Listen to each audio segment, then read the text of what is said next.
नमस्कार विद्यार्थी मित्रांनो आणि उपस्थित सर्व पालक देखील व्हिडिओ बघत असतील तर सर्वांना माझा नमस्कार। आजचा व्हिडिओ अतिशय महत्त्वाचा होणार आहे, कारण सर्व विद्यार्थ्यांना कुठली गोष्ट इम्पॉर्टंट वाटत असेल तर ती म्हणजे कॉलेज लिस्ट, आणि कुठल्या गोष्टीचं टेन्शन असेल तर ती म्हणजे कॉलेज लिस्टच।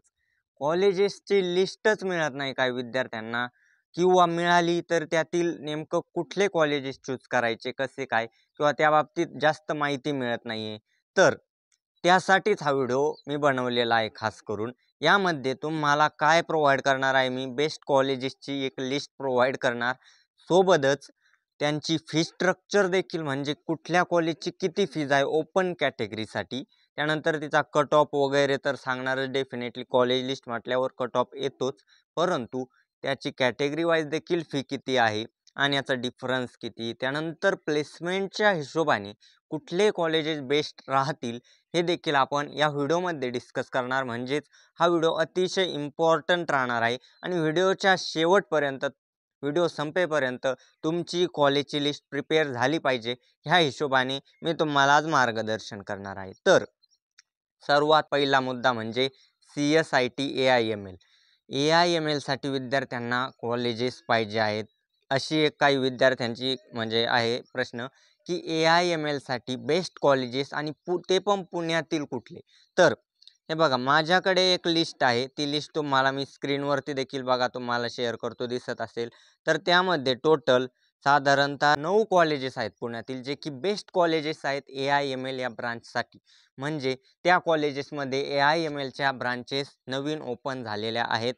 तर त्यामध्ये आता बघा, जे 9 कॉलेजेस आहेत ना, progressive education society modern college of engineering Pune, नंतर रायसोनी कॉलेज वाघोली GH रायसोनी, त्यानंतर Jenba Sopanrao college engineering Pimpri Chinchwad college of engineering, त्यानंतर VIT college, VIIT college, Zeal college of engineering Narhe, JSPM Sahyadri valley college of engineering Pune, असे काही बेस्ट कॉलेजेस आहेत पुण्यातील। One of the best colleges जिथे तुम्हाला AIML branch मिळेल।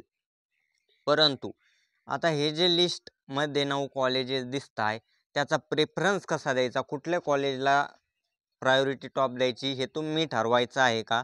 तर कसं ठरवायचं आहे, तर त्यासाठी तुम्हाला त्याचा कट ऑफ बघायला पाहिजे। कट ऑफपेक्षा इम्पॉर्टंट त्याची प्लेसमेंट आणि फी स्ट्रक्चर।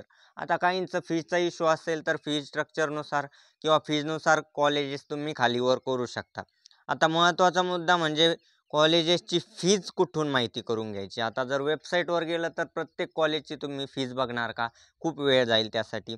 तर मी तुम्हाला एक लिस्ट PDF खाली प्रोव्हाइड करतो, त्यामध्ये प्रत्येक कॉलेजची, महाराष्ट्रातील सर्व इंजिनिअरिंग कॉलेजची 2021-22 पासूनची फीज, म्हणजे टोटल सध्या जी फी आहे ना, करंट फी, आता त्या 2000, आता सध्याची फी ही 2021-22-23 नुसार आहे। 2024ची सध्याची अपडेटेड फी थोडेसे 1-2 हजार जास्त फक्त किंवा कमी असू शकते, किंवा इनफॅक्ट गव्हर्नमेंट कॉलेजेसची तर सेमच आहे, प्रायव्हेटची थोडीशी वाढवतात फक्त दरवर्षी फीज। तर खाली तुम्हाला एक PDF देतोय, तिथे तुम्हाला डिटेलमध्ये कॉलेजची फी बघायला मिळेल, तिथून तुम्ही फी बघू शकता। तिथे टोटल फी किती येते दिलेली आहे बरं का। OBC कॅटेगरीसाठी फी किती, किंवा EWS NT अदर कॅटेगरीसाठी किती ते दिलेलं नाही। ओपन कॅटेगरीची फी दिलेली आहे आणि फीचं डिस्ट्रीब्युशन मात्र दिलेलं आहे, कारण ट्युशन फी किती, डेव्हलपमेंट फी किती हे डिस्ट्रीब्युशन तिथे दिलेलं आहे। त्यामुळे कॅटेगरीला तुम्ही कॅल्क्युलेट करू शकताच की 50% ट्युशन फी म्हटल्यावर तुम्ही तेवढे 50% करून किती फी येते हे चेक करू शकता त्या लिस्टमुळे। तर फीजचं क्लिअर झाला इश्यू। आता महत्त्वाचा म्हणजे कॉलेजेसची लिस्ट। आता सीट मॅट्रिक्समध्ये तर तुम्हाला कॉलेजेसची लिस्ट मिळतेच, परंतु अजून एक कॉलेज लिस्ट प्रोव्हाइड करतो, ज्यामध्ये 300+ कॉलेजेस आहेत। तर तुम्ही ती कॉलेज लिस्ट बघू शकता, तिथे cut off wise college list आहे, तर कट ऑफ वाईज तुम्ही चेक करू शकता। आता नेमकं ही कॉलेज लिस्ट देखील मिळाली, ब्रांचेस वगैरे सर्व कट ऑफ मिळाला, तर कॉलेजेसचा प्रेफरन्स कसा द्यायचा बघा। तर अतिशय महत्त्वाचा मुद्दा आहे हा, की कॉलेजेसची लिस्ट जी आहे ना, प्रेफरन्स ऑप्शन फॉर्म कसा भरायचा। तर सर्वात पहिलं कॉलेज तुम्ही कुठलं टाकणार हे खूप इम्पॉर्टंट आहे, कारण तुम्ही उदाहरणार्थ XYZ कॉलेज पहिलं टाकलं आणि तेच तुम्हाला झालं तर ऑटो फ्रीज होतं ते कॉलेज. तुम्हाला ते कॉलेज घ्यावं लागतंच, नाहीतर तुम्ही कॅप राऊंडच्या प्रोसेसमधून बाहेर होता आणि सेकंड राऊंडसाठी सुद्धा एलिजिबल नसता. त्यामुळे एक नंबरला असा प्रेफरन्स द्यायचा जो तुम्हाला घ्यायचाच आहे. आता उदाहरणार्थ एखाद्या विद्यार्थ्याला 99 अबोव्ह पर्सेंटाइल आहे, तो ऑब्व्हियसली COEP सारखे गव्हर्नमेंट कॉलेजेस टाकणार. परंतु समजा 80 पर्सेंटाइल आहे, 70 आहे किंवा 90 आहे, 95 आहे, तरी देखील COEPचं CS हे तुम्ही टॉपला टाकलं तर आता मिळायची शक्यता ऑब्व्हियसली कमी आहे 95 पर्सेंटाइलला देखील. परंतु टॉपला टाकल्याने काय होईल, तुमचं ऑटो फ्रीज तरी होणार नाही ना फर्स्ट प्रेफरन्स. त्यामुळे अगोदर बेस्ट कॉलेजेस आणि बेस्ट ब्रांचेस जसे COEP CS, VJTI CS, त्यानंतर बघा PICT Pune institute of computer technology CS, नंतर Walchand college of engineering Sangli, त्यानंतर बघा VIT Vishwakarma institute Pune, Pimpri Chinchwad college, त्यानंतर कमिन्स कॉलेज ऑफ इंजिनिअरिंग, असे कॉलेजचे CSIT हा ब्रांच टाकू शकता.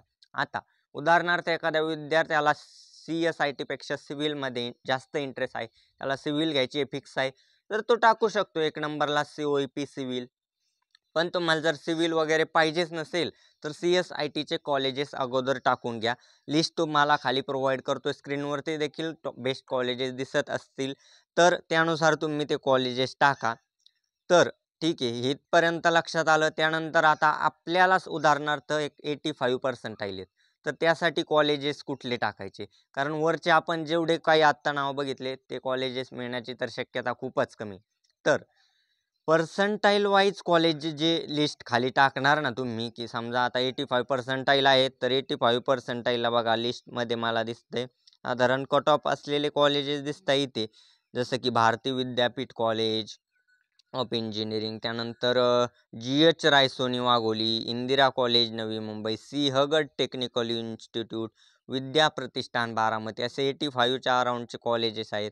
त्यानंतर doctor Babasaheb Ambedkar technological university बाटू लोणेरे, असे काही कॉलेजेस आहेत बघा. JSPM वाघोली असेल, गव्हर्नमेंट कॉलेज यवतमाळ देखील असेल. बघा आता गव्हर्नमेंट कॉलेजेसचा कट ऑफ कमी असतो काही बरं का, मोस्टली 90 अबोव्ह असतो, परंतु काही यवतमाळसारखे काही कॉलेजेस असतील जे की ऑटोनॉमस नाहीत.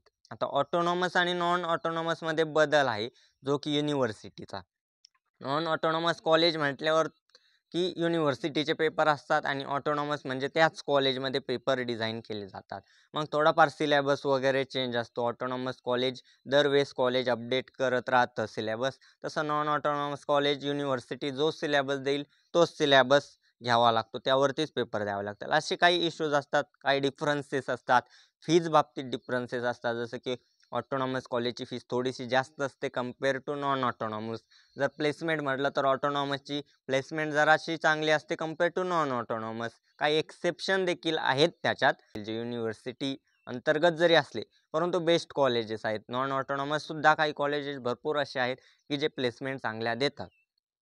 तर शेवटी निर्णय तुमचा असतो की फी स्ट्रक्चर अगोदर, तर फीज की बजेट किती, म्हणजे तुमची फॅमिली ॲन्युअल इन्कमनुसार तुम्हाला अफोर्डेबल आहे का कॉलेज, असेच कॉलेजेस लिस्टमध्ये घ्या. आता लोन वगैरे अशा देखील फॅसिलिटीज मिळतात विद्यार्थ्यांना, त्याचाही काही इश्यू नाही, परंतु अगोदरच ठरवून घ्या की तुम्हाला शिक्षण कसं घ्यायचं आहे. लोनद्वारे घ्यायचं, कारण लोन म्हटलं की पुन्हा त्याचं व्याज इंटरेस्ट आल्यानंतर, पासआउट झाल्यानंतर. तर अगोदर हा प्रेफरन्स बघा की फीज कशी, त्यानंतर प्लेसमेंट बघा आणि मग कट ऑफ बघा. कट ऑफ तर बघावं लागतो डेफिनेटली, कट ऑफने तुम्हाला कॉलेजेस कळतात आणि कट ऑफ डायरेक्टली इंडिकेट करतो की प्लेसमेंट कसं आहे त्या कॉलेजचं. तर प्लेसमेंट देखील बघायला विसरू नका, कारण काही कॉलेजचा कट ऑफ तर खूप आहे आणि प्लेसमेंट टॉपची चांगली, म्हणजे कंपन्या चांगल्या येतात 20-20 लाख 30 लाख पॅकेज, परंतु ॲव्हरेज पॅकेज बघितलं तर कमी किंवा 100% प्लेसमेंट नसते, असे काही कॉलेजेस असतात देखील. परंतु शक्यतो गव्हर्नमेंट ऑटोनॉमस इन्स्टिट्यूटमध्ये असा इश्यू येत नाही. तर आय होप तुम्हाला एक आयडिया आला असेल आणि कॉलेज लिस्ट आत्तापर्यंत कशी तयार करायची याचं एक तुम्हाला रोडमॅप कळाला असेल. तर तुम्ही व्हिडिओ संपल्यावर कॉलेजची लिस्ट एक बनवायला घ्या आणि ज्या मी खाली फी स्ट्रक्चरची लिस्ट देतोय, त्यानंतर कट ऑफची लिस्ट देतोय, तर त्यानुसार कॉलेजेसचे प्रेफरन्स चूज करून घ्या तुमच्या अकॉर्डिंग. तुम्हाला CSIT पाहिजे असेल की सिव्हिल पाहिजे असेल तर त्या अकॉर्डिंग तुम्ही चूज करून ठेवा. जर काही इश्यू आला किंवा कोणाला पर्सनल काउन्सिलिंग पाहिजे असेल तर डिस्क्रिप्शनमध्ये फॉर्म देतोय. तसेच डिस्क्रिप्शनमध्ये व्हॉट्सॲप ग्रुपला जॉईन करणे विसरू नका, जिथे तुम्हाला कॉलेजेसचे लिस्ट अशा काही अपडेट रेग्युलर मिळत राहतात. तर ठीक आहे ना विद्यार्थी मित्रांनो, आजच्या व्हिडिओसाठी एवढंच होतं. यानंतर नेक्स्ट व्हिडिओमध्ये मी डिटेलमध्ये एक प्लेसमेंट वाईज कॉलेजची लिस्ट, म्हणजे कुठल्या कॉलेजला बेस्ट प्लेसमेंट आहे, त्यानुसार तुम्ही ते कॉलेज कसं घेऊ शकता कॅप 1, कॅप 2 किंवा कॅप 3मध्ये, किंवा स्पॉट राऊंडमध्ये तुम्ही कसं ते, समजा उदाहरणार्थ एखाद्याला गव्हर्नमेंट कॉलेज पाहिजेच तर ते कसं मिळू शकतं त्याला स्पॉट राऊंडमध्ये देखील, किंवा काही कॉलेजेसला मॅनेजमेंट कोटा देखील असतो, त्याद्वारे तुम्ही कसं अप्रोच करू शकता. आता गव्हर्नमेंटला मॅनेजमेंट कोटा नसतो, मॅनेजमेंटचे सीट्स नसतात, स्पॉट राऊंडपर्यंत इन्स्टिट्यूट राऊंडपर्यंत असतात, परंतु प्रायव्हेट कॉलेजला असतात देखील मॅनेजमेंटचे. तर त्यांची मॅनेजमेंटची फीज किती आहे काय, या बाबतीत आपण डिस्कशन नंतरच्या व्हिडिओमध्ये करणार आहोत. आणि सोबतच एक ओव्हरऑल मी लिस्ट देखील प्रेफरन्स तुम्हाला ऑप्शन फॉर्ममध्ये टाकायला भरून देतो, की त्यात चॉईस कोड असतो बघा कॉलेजचा, कुठल्या कॉलेजला कोणता चॉईस कोड आहे, त्यानुसार इन्स्टिट्यूट कोड किती आहे, त्याची रँक किती आहे, आणि तुम्ही एक, आपण म्हणू शकतो ना की रेफरन्स लिस्ट, त्या लिस्टचा रेफरन्स घेऊन तुम्ही तुमचे कॉलेजेस थोडेफार खालीवर करू शकता. किंवा साधारणतः उदाहरणार्थ 80% जरी असेल तर त्यासाठी एखादं गव्हर्नमेंट कॉलेज मिळू शकेल का, किंवा मग इलेक्ट्रिकल ENTC सारख्या ब्रांच घ्याव्यात का, ब्रांच कॉम्प्रोमाइज कराव्यात का जर CSITच पाहिजे असेल तर. असे काही डाऊट्स नेक्स्ट व्हिडिओमध्ये आपण क्लिअर करणार आहोत.